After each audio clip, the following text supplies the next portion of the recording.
बिस्मिल्लाहिर्रहमानिर्रहीम। अस्सलाम वालेकुम। दोस्तों, जुनेद नाले हिकिड़ो पहलवान हुयो। एॾो मशहूरु हो जो उन जे मुल्क में, उन जी रियासत में कोई बि उन जहिड़ो ताक़तवर कोन हो जो उनखे मल धसे सघे। वक़्त जे बादशाह खे बि ॾाढी हैरत थी ऐं उनखे ख़ुशी बि थी त मुंहिंजे मुल्क में को अहिड़ो पहलवान आहे। उन जी बादशाह सां वेझड़ाइप थी वई। सदाईं बादशाही महल में वञी लंगर पाणी बि कंदो हुयो ऐं बादशाह चाहींदो हो त अहिड़ा पहलवान मूं वटि हुजनि। हिकिड़े ॾींहुं उहो पहलवान बि उन महल में वेठो हुयो ऐं काफ़ी माण्हू ॿिया बि वेठा। जेको ॿाहिरियों दरवाज़े जो दरबान हुयो उन अची बादशाह खे सलाम करे ॿुधायो त हिकिड़ो माण्हू आयो आहे जेको चवे थो त मां जुनेद सां मल विढ़ंदुसि शर्त ते। चई ॾिसण में कीअं आहे? चई सफ़ा ॾुबरो आहे। मां चवां थो त अगरि ॿांह खां वठी ईअं उछलाईंदोमांसि त अची तव्हां वटि पवंदो ॿाहिरीं गेट खां। हुन चयो कहिड़े क़िस्म जो माण्हू आहे जंहिंजो हाल बि कोन्हे ऐं उहो अहिड़े पहलवान सां मल विढ़ण लाइ चवे थो? वठी अचोसि। उनखे आंदो वियो बादशाह जे दरबार में। बादशाह ॾिसी ॾाढो हैरान थियो त भेण हिन जो त हाल ई कोन्हे, हीउ कीअं विढ़ंदो हिन सां? वज़ीर हुनखे सम्झायो त जहिड़ो बि आहे सही आहे, पंहिंजी मौत खे दावत न ॾे। पछाड़ी में पंहिंजूं ॼंघूं ॿाहूं भञराईंदे पिनण जहिड़ो बि न रहंदे। हुन चयोसि मां पंहिंजी मर्ज़ीअ जो मालिक आहियां, मां हिन खे शिकस्त ॾींदुसि ऐं तव्हां सभु ॾिसंदव। बादशाह चयो ठीकु आहे। चंद ॾींहंनि जी तारीख़ रखी वई। तारीख़ ते माण्हुनि खे इंतज़ारु हो। ॻाल्हि हुली वई त ओड़े पाड़े जे मुल्कनि में त जुनेद पहलवान सां को मल जे लाइ शर्त रखी आहे। सभु ॾिसणु आया।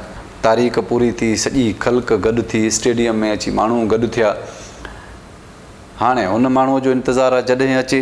हीउ मैदान में लही बीठो आहे। माण्हू ॾिसनि था त माण्हुनि जे विचां माण्हुनि खे परे कंदो उहो ॾुबरो शख़्स बि अची मैदान में पहुतो।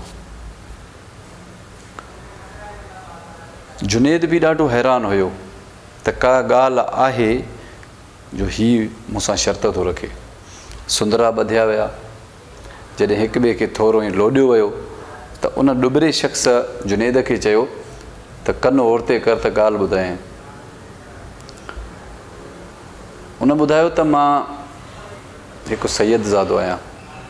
सैयद घराणे सां मुंहिंजो तालुक़ु आहे। काफ़ी ॾींहंनि खां मुंहिंजा ॿचा फाका कशी थिया आहिनि। मुंहिंजा ॿचड़ा बुख में आहिनि। मां पाण बि बुखियो आहियां। कंहिंखां घुरी नथो सघां, कंहिंखे चई नथो सघां। इन जे करे तुंहिंजो नालो ॿुधो ऐं माण्हू जॾहिं तोखे इनाम पिया ॾियनि मां ॾिठो, सोचियुमि त तोसां शर्त लॻायां। अॼोकी मल अगरि तूं हाराए त मां तोसां वाइदो थो कयां त मां पंहिंजे नाने आका सल्लल्लाहु अलैहि वसल्लम मां इज़त जो ताज तोखे क़यामत ॾींहुं वठी ॾींदुसि। जो अॼु मुंहिंजा ॿचा बुख ते आहिनि, मुंहिंजी कहिड़ी मजाल आहे तुंहिंजी ताक़त अॻियां जो मां तोखे धसे विझां। जुनेद जूं अखियूं खुली वियूं। जुनेद फ़ौरन हव कयो त मूंखे अगरि क़यामत जे ॾींहुं मुंहिंजो आका सल्लल्लाहु अलैहि वसल्लम इज़त जो ताज पाराईंदो त मूंखे इहो सौदो मंज़ूरु आहे। उन सैयद ज़ादे उनखे लोॾो ॾिनो हो, धसिजी पियो। माण्हुनि जा मुंहं नंढा थी विया। माण्हुनि चयो त हेॾो पहलवान हिकिड़े नंढे लोॾे ते किरी पियो। ॾाढो उन सैयद खे इनाम मिलणु शुरू थियो। एतिरो इनाम मिलियो उन जा झोल, उन जा रूमाल भरिजी विया।